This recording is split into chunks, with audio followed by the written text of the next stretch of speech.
আমি এতদিন কিনে আমি কেন খাইনি। হ্যালো ভিউয়ার্স, কেমন আছেন আপনারা? আশা করি আপনারা সবাই ভালো আছেন, আমরাও ভালো আছি। এই তো আজকে প্রচণ্ড রকম ঠান্ডা পড়েছে।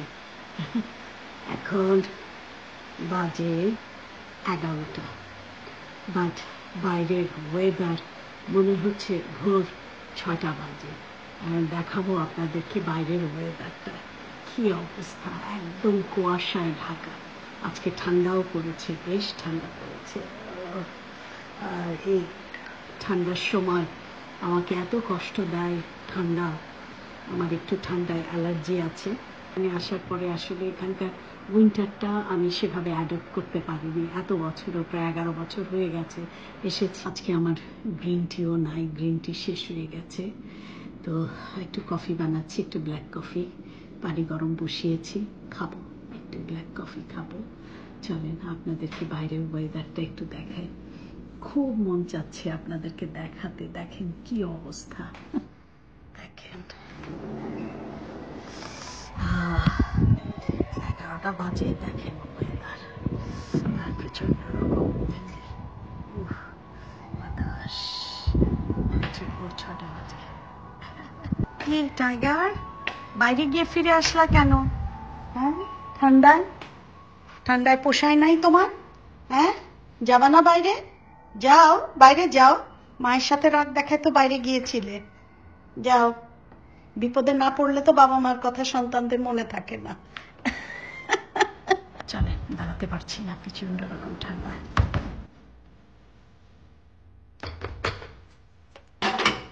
আজকে রান্না করব চাইনিজ লাউ। দেখেন না, ফার্মার্স মার্কেট থেকে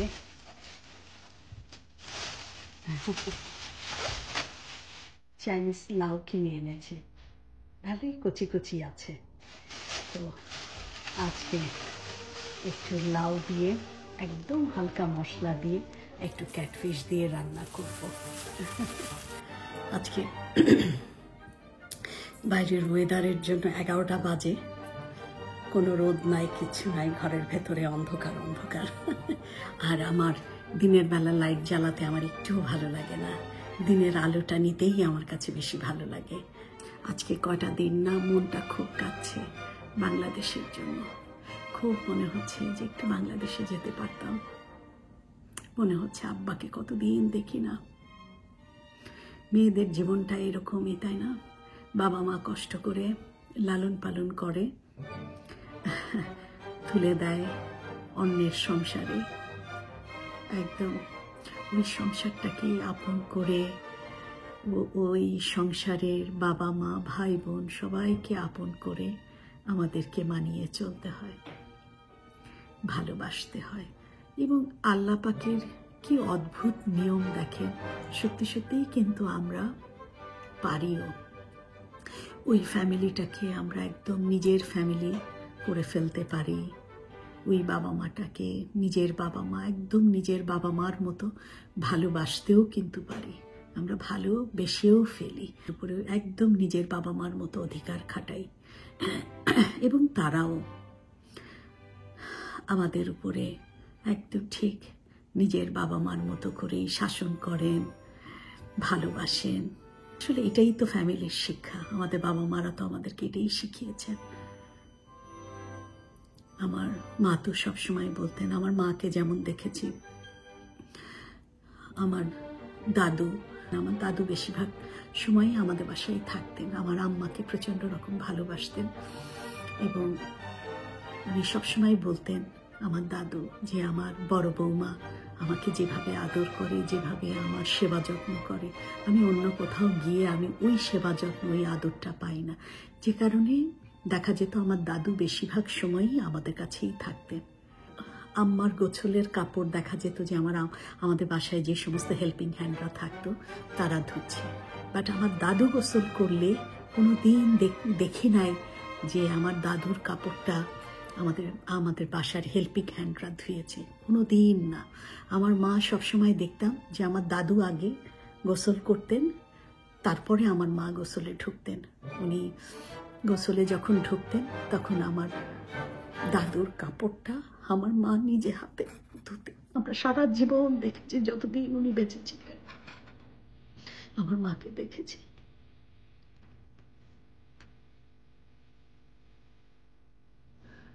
এবং আমাদেরকে সব সময় বলতেন যে বিয়ের পরে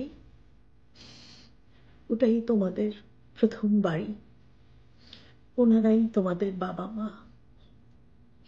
ওই ফ্যামিলিতে তাদেরকে ভালোবেসে তাদেরকে আপন করে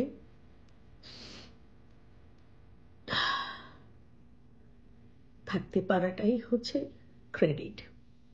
এবং এটা বলতেন যে যত তাড়াতাড়ি পারবা ওদের কালচার, ওদের সমস্ত কিছুকে অ্যাডপ্ট করে নেওয়ার চেষ্টা করবা, তাতে করে ভালো থাকবা। কারণ দেখেন যে আমার বাবা মা আমাকে যেভাবে কষ্ট করে মানুষ করেছেন, তো আমি যে সংসারে যাচ্ছি সেই ছেলেটা, তার বাবা মা সেম স্যাক্রিফাইস, সেম কষ্ট করেই ওনাকেও মানুষ করেছে। ত্যাগ স্বীকার কিন্তু সব বাবা মারই সমান, তো রেসপেক্টটা সব বাবা মারই সমান। তো আমি যখন ওনার বাবা মাকে যখন আমি রেসপেক্ট করব, অবশ্যই উনিও আমার বাবা মাকে রেসপেক্ট করবেন। সম্পর্কগুলো তো এরকমই হওয়া উচিত, তাই না? ভাই বোন একটা সময় হয়তো দূরে চলে যায় সবারই ব্যস্ত জীবনে, কিন্তু বাবা মার বিষয়টা একদমই ডিফারেন্ট। ওনার বাবা মাই হোক আর আমার বাবা মাই হোক, বাবা মা সম্পূর্ণই ডিফারেন্ট। ওনারা যতদিন বেঁচে আছেন ওনাদের প্রতি দায়িত্ব কর্তব্য সবসময় থেকেই যায়। দেখেন, তারপরেও দেখেন আমরা মেয়েরা কত স্যাক্রিফাইস করি, তাই না? যে শ্বশুর বাড়িতে আর কি, আমরা তো এখন অনেক কম, এখন তো সব খুব ইন্ডিভিজুয়াল সংসার হয়ে গেছে, হিজ হুজ হুজ হয়ে গেছে। বাট আমার মাকে দেখেছি যে প্রত্যেক বছর দেখা যেত যে আমার খুব কম মনে পড়ে যে আমরা ছোটবেলায় আমরা আমাদের নানু বাড়িতে আমরা ঈদ করতে গেছি। আমার একটা কি দুটো ঈদের কথা মনে পড়ে আমরা আমার নানু বাড়িতে ঈদ করতে গেছি, কিন্তু প্রত্যেক বছর রোজার ঈদটা আমাদের ঢাকাতে করতে হতো, কারণ বন্ধু বান্ধব আত্মীয় স্বজন আছে, তো ঢাকাতে সব সময় আমরা রোজার ঈদটা করতাম। কিন্তু কোরবানি ঈদের সময় দেখতাম যখনই ছুটি পেতেন কোরবানি ঈদের আগে আমরা সমস্ত কিছু শপিং টপিং করে টুরে সব কিছু নিয়ে টিয়ে চলে গেছি আমরা দাদার বাড়িতে। আমরা সব সময় কোরবানি ঈদ করতাম আমার দাদার বাড়িতে। যতদিন আমার দাদা বেঁচে ছিলেন ততদিন তো অবশ্যই দাদার বাড়িতে। আর দাদা মারা যাওয়ার পরেও আমার দাদু বেঁচে ছিলেন, আমার চাচারা ছিলেন, চাচারাও তখন অনেকেই ছিলেন স্টুডেন্ট। আমার ফুপু, আমার ছোট ফুপুর তখনও বিয়ে হয়নি, তো আমরা সবাই আমাদের দাদু বাড়িতে আমার চাচা ফুপু আমার দাদুকে নিয়ে আমরা হই হুল্লোড় করে ঈদ করতাম। এদিকে দেখা যেত আমার নানা ফোন করতেন, আমার নানু ফোন করতেন, আমার কান্না করতেন ঈদের দিন আম্মার সঙ্গে। কিন্তু ওই কান্না না যে মেয়েকে মিস করছে ওই রকম একটা কান্না। এই কান্নার মানে এটা না যে তুমি আমাদেরকে ছেড়ে। ওনারাও অসম্ভব খুশি হতেন যে আমার মেয়ে শ্বশুর বাড়ির সবাইকে নিয়ে একসাথে ঈদ করছেন, আনন্দ করছেন, শ্বশুর শাশুড়ির সঙ্গে ঈদ করছেন, আনন্দ করছেন, এটাতে ওনারাও খুশি হতেন। কিন্তু ওই যে মেয়েকে মিস করছেন, বিয়ে দেওয়ার পরে কখনোই মেয়ের সঙ্গে ঈদ করতে পারেননি। তো আমার খুব ছোটবেলার একটা কথা মনে আছে যে আমরা আমাদের নানু বাড়িতে আমরা ঈদ করতে গিয়েছিলাম। আরেকটা ঈদ আমরা করেছি, এটা হচ্ছে আমার নানা যাওয়ার পরে। ওইটা ছিল মনে হয় আমার মামাদের, আমার নানুর প্রথম ঈদ আর কি। সেই ঈদে আমার আব্বা আমাদের সবাইকে নিয়ে আমার নানু বাড়িতে যান এবং সেই ঈদে আমার মামারা সবাই যারা দেশের বাইরে টাইরে থাকেন সবাই তখন আসেন, সেই ঈদের ছুটিতে সবাই বাড়িতে আসেন। সেই ঈদটা আমার মনে পড়ে, তখন মনে হয় আমার একজ্যাক্ট মনে নাই, 7-8 এরকম হবে, 7 কি 8 পড়ি। আমরা সবাই মিলে আমরা কোরবানি ঈদ আমরা করতে গিয়েছিলাম আমার নানু বাড়িতে। ওই ঈদে দেখলাম যে কান্নার একটা ঢল পড়ে গেল। আমার সব মামা খালারা, মামাতো ভাই বোন, খালাতো ভাই বোন সবাই এসেছে এবং আম্মার সঙ্গে কতদিন পরে তার ভাই বোন সবার সঙ্গে দেখা, সবাই একসাথে ঈদ করছে, ঈদের একটা আনন্দ, এটা আমার মনের মধ্যে দাগ কেটে আছে। তারপরে আমার মনে আছে আমরা ওখানে নানা বাড়িতে ঈদ করে, দেখেন কত সুন্দর ব্যালেন্স, হ্যাঁ, ঈদ করে ওখান থেকে খুলনার থেকে আমরা সরাসরি চলে গেলাম ঈশ্বরদী। হ্যাঁ, ঈদের যে ছুটিটা আব্বা একটু লম্বা ছুটি নিয়েছিলেন অফিস থেকে, তো আমরা নানু বাড়িতে মনে হয় 3 দিন ছিলাম। 3 দিন থেকে চলে গেলাম আমার দাদু বাড়িতে। ওখানে গিয়েও আবার সব দাদু বাড়িতে আমরা সব হই হুল্লোড়, সবাই মিলে একসাথে, ফুপুরা চাচারা সবাই মিলে হই হুল্লোড় একসাথে করে তারপরে আমরা ঢাকা ফিরে এসেছি। তাই এখন চিন্তা করি যে কিভাবে আমার আব্বা কত সুন্দর করে জিনিসগুলোকে ব্যালেন্স করতেন, তাই না? আমাদের সময় এসে জিনিসগুলো আসলে আস্তে আস্তে আস্তে আস্তে কেমন জানি চেঞ্জ হয়ে গেছে, তাই না? তখন মনে হয় মানুষের ভেতরে স্বার্থটা মনে হয় খুব কম ছিল। স্বার্থটা কম ছিল বলেই মনে হয় বন্ডিংগুলো বেশি ভালো ছিল। আর এখন মনে হয় কি সম্পর্কগুলোর মধ্যে না গিভ অ্যান্ড টেক, কেমন জানি স্বার্থটা মনে হয় বেশি চলে আসছে। স্বার্থটা বেশি চলে আসার কারণে সম্পর্কগুলো না কেমন যেন হয়ে গেছে, একটা ডিস্টেন্স চলে আসছে সব কিছুর মধ্যে, সবাই সব কিছুর মধ্যে কেমন জানি স্বার্থ খোঁজে। এই তো জানি না আমরা যতটুকু করতে পেরেছি আমাদের ছেলে মেয়েরাও অতটুকু করবে কিনা জানি না, তবে মেন্টালি সব কিছুতেই রেডি থাকা ভালো, এটাই ভালো। হ্যাঁ, আসলে আসছি একা, যাব একা, এটাই পৃথিবীর নিয়ম। তো একা আসছি, একাই যাব, এটা যদি আমরা সবাই মেনে নিতে পারি তাহলে দেখবেন কষ্ট অনেক কমে যাবে। যে একাই তো থাকতে হবে একটা সময়, ছেলে মেয়েদের নিয়ে উঠলো কি একটা ভরপুর সংসার। আস্তে আস্তে আস্তে আস্তে ছেলেমেয়েরা যখন বড় হয়ে যায়, আস্তে আস্তে এরা নিজেদের পায়ে দাঁড়িয়ে যায়, এরা বিয়ে করে ফেলে, এদের আলাদা সংসার হয়ে যায়। তো আস্তে আস্তে সেই বাবা মা সে কিন্তু একাই হয়ে যায়। হ্যাঁ, হয়তো একটা সময় আমাদের লাইফেও হয়তো আসবে, জানি না, কেউ প্রেডিক্ট করতে পারে কখন জীবনের মোড় কখন ঘুরে যায় এটা কেউ বলতে পারে না। হয়তো আমাদের জীবনেও হয়তো একদিন আসবে, আমরাও হয়তো এখন যেমন আমাদের বিয়ে হয়ে যাওয়ার পরে আমাদের বাবা মারা যেমন একা ছিলেন, একা থাকতেন, একটা সময় হয়তো আমরাও হয়ে যাব। তো ঠিক আছে, অনেক কথাই বলে ফেললাম, কফিটা শেষ করি, তারপরে আপনাদেরকে সাথে নিয়ে জমিয়ে লাউ দিয়ে ক্যাটফিশ রান্না করব। একটু ইমোশনাল হয়ে গিয়েছিলাম, সরি। চলেন কাটাকাটিগুলো শেষ করে ফেলি, কফিটা খেতে খেতে এটা শেষ করে নিই।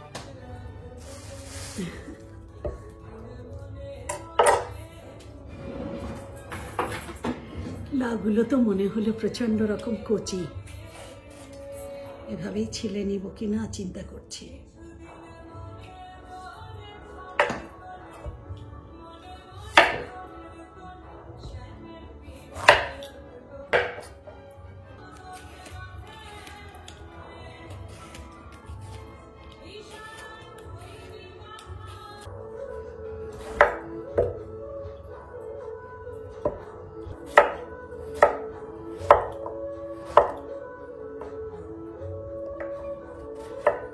আমি আসলে চাইনিজ লাউটা কোনোদিন খাইনি, এবারই প্রথম কিনে আনলাম।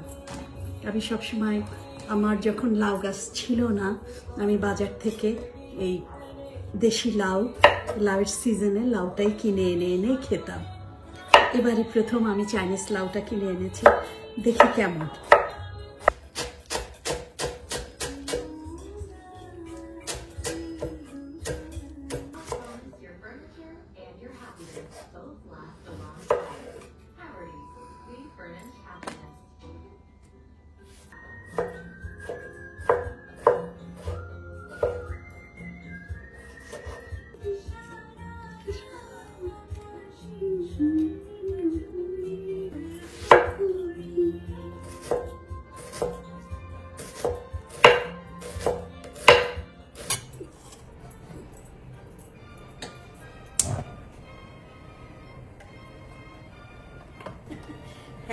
ভিউয়ার্স, চলে আসলাম, সব কিছু একদম রান্নায় আমার যা যা লাগবে সমস্ত কিছু একদম রেডি করে নিলাম। মাছ টাছ কেটে ভালো করে ধুয়ে টুয়ে সব রেডি।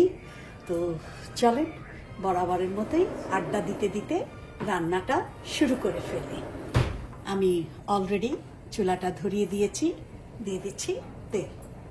এই লাউ দিয়ে ক্যাটফিশ আপনাদের পেটুকের ভীষণ প্রিয়। ক্যাটফিশ যখন কিনেছে তখনই আমাকে বলেছে যে লাউ কিনতে হবে। তা আমি বললাম যে লাউ এখন কোথায় পাবা, গাছে তো আর কোনো লাউ নেই। সে বলে চাইনিজ লাউ হলেও কিনবো, চাইনিজ লাউ দিয়ে ক্যাটফিশ রান্না করবা। তেলটা একটু গরম হতে থাক।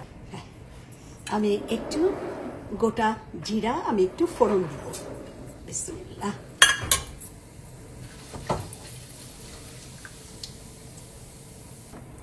এখন এতে দিয়ে দিব পেঁয়াজ কুচি।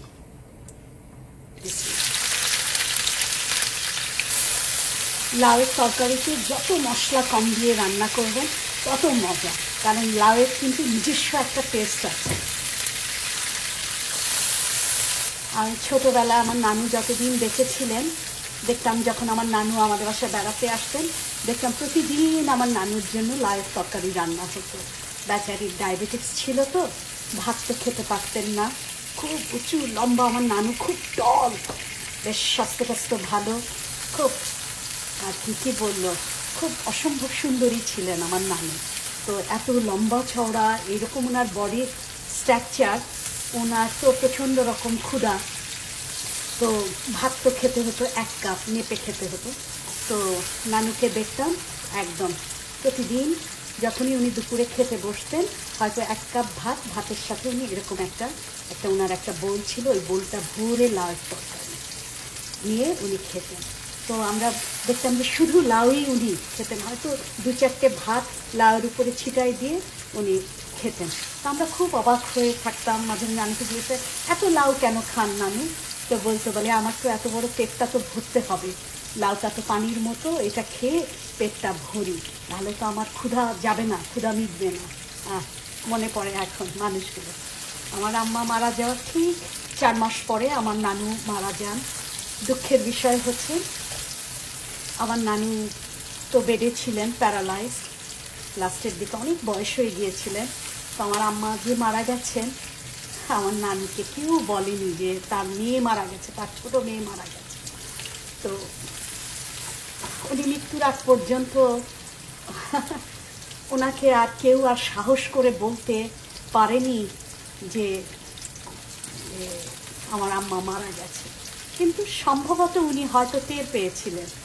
উনি মাঝে মাঝে উনি কেঁদে উঠতেন, বলতেন যে আমার মেয়েটার অনেক রাগ, কেমন আছে জানি না, বলতেন। সবাইকে শুধু ডেকে ডেকে বলতেন আমার দুলিকে তোমরা সবাই মাফ করে দিও, আমার মেয়েটার অনেক রাগ। খুব মনে পড়ে আসলে এই সমস্ত কথা, তাই মাঝে মাঝে বলার জায়গা খুঁজে পাই না, কাকে বলবো। বিদেশে, বাংলাদেশে থাকলে তো আত্মীয় স্বজনের সাথে কথাগুলো শেয়ার করা যায়। এই যে আপনাদের সাথেই যখন মনে পড়ে, খুব বেশি মনে পড়ে, আপনাদের সাথেই শেয়ার করি। পেঁয়াজটা মোটামুটি ভাজা হয়ে গেছে।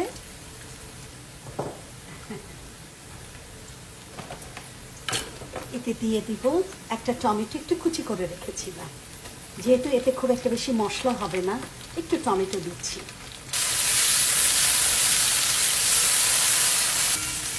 এখন দিয়ে দিচ্ছি একটু পানি,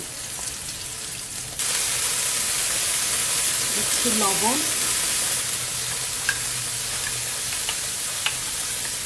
দিয়ে দিচ্ছি একটু আদা রসুনের পেস্ট,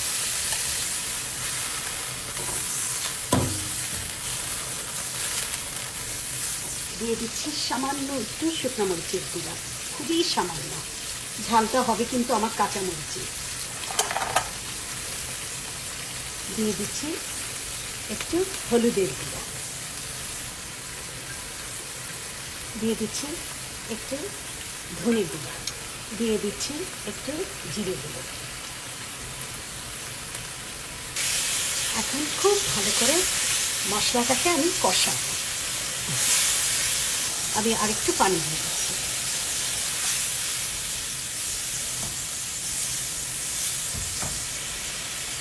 এখন আমি মিডিয়াম ফ্লেমে ঢেকে ঢেকে মশলাটাকে খুব ভালো করে কষিয়ে নেব। মশলাটা কষা হতে থাক, আমি ফিরছি খুব শর্ট টাইমে। মশলাটা খুব ভালো কষানো হয়ে গেছে। এখন এতে দিয়ে দিব আমার ক্যাটফিশটা। মাছটাকে খুব ভালো করে কষাতে হবে।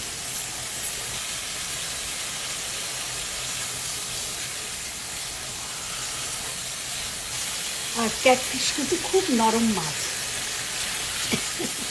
এটা খুব একটা বেশি রান্না করা যায় না, এর জন্য পানি দেওয়ার আগে খুব ভালো করে কষিয়ে নেবেন, কারণ পরে কিন্তু আর এটা কষানোর চান্স পাওয়া যায় না। মাছটা খুব ভালো করে কষানো হয়ে গেছে, আমি আপনাদেরকে একটু কাছের থেকে দেখাই।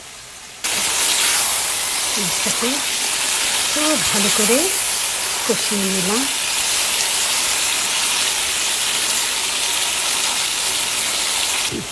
এখন এতে দিয়ে দিব একটু পানি।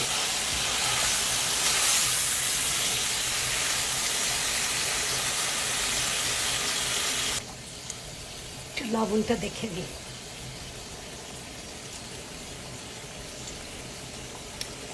লবণ ঠিক আছে।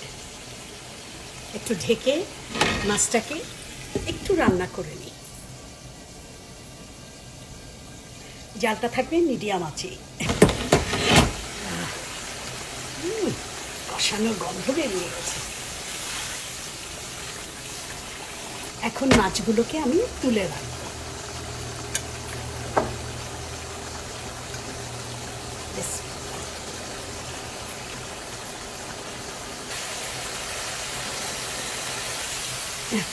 এখন এতে আমি দিয়ে দিব আমার লাউগুলো।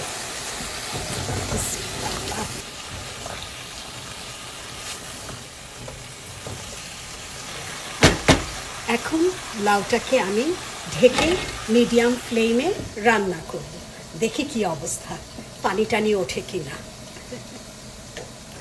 আমি লাউয়ে একটুও পানি দেইনি, আলহামদুলিল্লাহ লাউয়ে অনেক পানি উঠেছে এবং লাউটা অনেকটা সেদ্ধ হয়ে এসেছে, একদম 80% নরম হয়ে গেছে। এখন এতে আমি দিয়ে দিব আমার কষিয়ে রাখা ক্যাটফিশগুলো।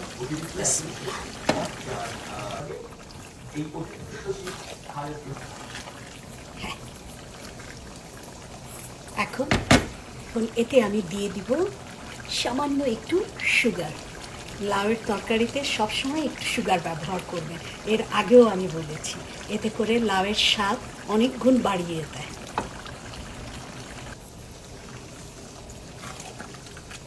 এবার আমি ফাইনালি লবণটা একটু দেখে নিব।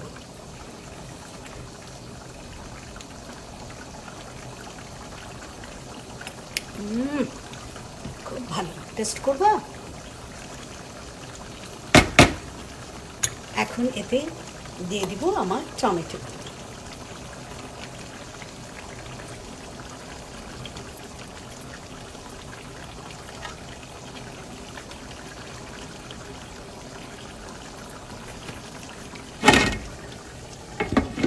এখন লাউটাকে ঢেকে আমি একদম মিডিয়াম ফ্লেমে মিনিমাম 10 মিনিট রান্না করব। আপনাদের সাথে নিয়ে তরকারিটা একটু দেখে নিই।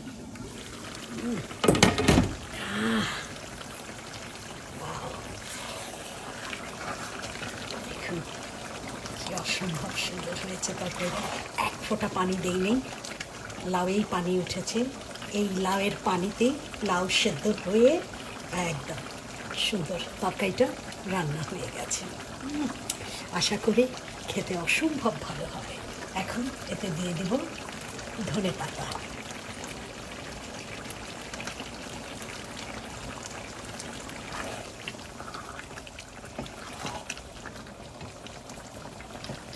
চলেন, আমার তরকারিটা হয়ে গেছে, আমি এখন তরকারিটা বেড়ে নিচ্ছি।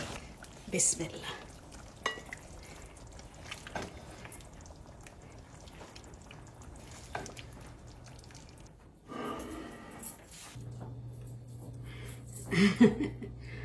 হ্যাঁ ভিউয়ার্স, হয়ে গেল আমার ক্যাটফিশ দিয়ে লাউয়ের তরকারি।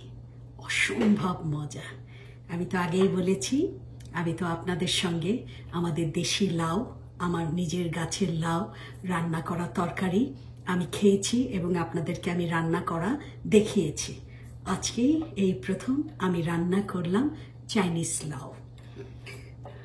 দেখে তো অসম্ভব ভালো হয়েছে।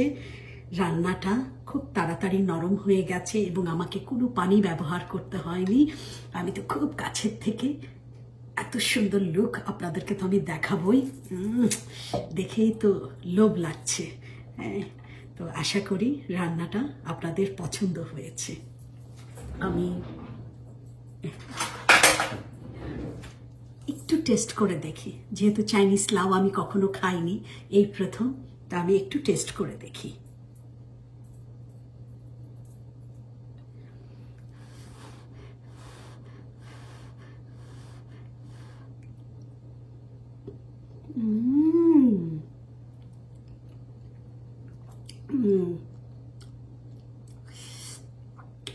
কোনো কথা হবে না, এত মজা। কেন যে আমি এতদিন এই চাইনিজ লাউ কিনে আমি কেন খাইনি। অসম্ভব মজা, খুবই ভালো হয়েছে, খুবই ভালো, অতুলনীয়।